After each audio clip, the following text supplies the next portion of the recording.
If you look at data on Asian Americans in Connecticut, you might think that all Asian Americans are pretty well off. Here's data from 2015 of median family income in Connecticut by race. Asian median income easily tops the list, at nearly $90,000, over twice that of Black and Indigenous people. But we can't stop there. Here's Neil Kashkari, president of the Federal Reserve Bank of Minnesota. There is this assumption that is flawed that Asians are doing just fine. We don't need to worry about it. We have to focus on other minority groups where on the averages are much worse. So we got to focus on those averages. And I'll give you one specific example. A lot of the data that we look at are aggregates and they're averages. And we say, oh, look, the Asian unemployment rate is quite low. It must mean, therefore, that all the Asians are working. Obviously, if you go beneath the surface, that is not, in fact, true. What Kashkari is talking about is what's known as disaggregating the data. Basically, separating Asian American into the different ethnic groups which comprise it.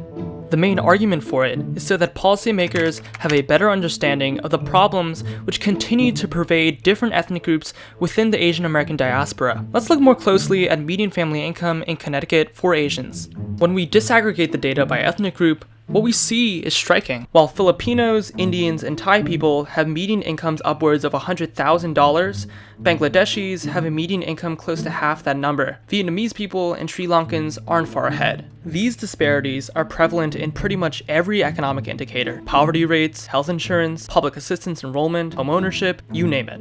It's part of the reason why Asian Americans are the most unequal racial group in America. The data, though, doesn't tell us why these disparities exist. There are many factors that come into play here. Depending upon the length of duration of your history, are you a first generation? Are you US citizens many generations later? More specifically, many Cambodians, Vietnamese, Lao, and Hmong people who immigrated to the US as refugees of the Vietnam War continue to grapple with the trauma of historical torture and involuntary displacement. So, how exactly does this translate into policy outcomes? Here's Dr. Paul Watanabe, professor of political science and director of the Institute for Asian American Studies at the University of Massachusetts, Boston. Let's say you're interested in providing translation services in hospitals. If you know that there are lots of Asian Americans in a particular area of the country or a particular jurisdiction, that may be helpful, but you want to know whether the languages you want to provide, are they going to be Chinese, or they're going to be Japanese, or they're going to be Korean, or are they Vietnamese, or they're going to be Khmer, or whatever they are. Schools, for example, that may want to run ESL programs or so forth.